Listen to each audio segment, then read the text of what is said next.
Hi guys! I'm Sheena. I'm Stacy. And we are Shinsi! Hi sa mga 10 Shinsi tutors!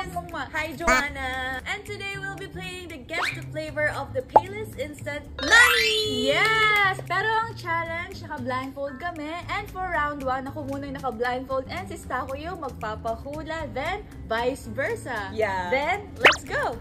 Come on, bring the Instant Mommy. And we are ready. Wala pa. Bango. Perfect for rainy days. Beef! So this is the first flavor. Okay, smell it muna. Smell. You know na?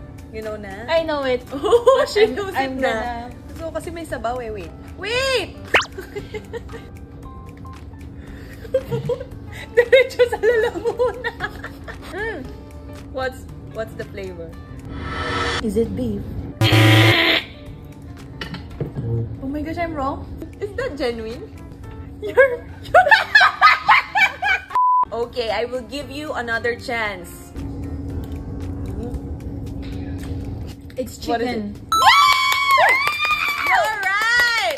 Alright, I'm right! Ang comforting talaga ng lasa ng chicken mommy. Yeah, Right? tapos ano talaga siya. Pag yung naamoy mo, talaga matatakam ka na kaagad. And parang alam mo na kaagad na noodles yung niluluto. 10 out of 10 for 10 Shinsi. Yes! Sana madagdagan ng 2. For round 2, si Stako naman naka-blindfold. But due to cluster lashes difficulties, she's just gonna hold it. Yeah, sorry. Okay, are you ready? Yes. Oh, I know na.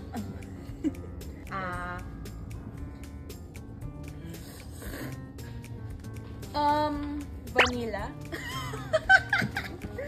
It's beef! Yes! It's so obvious! You're right! I love beef! I'm gonna finish this. Let's Me end too. this na.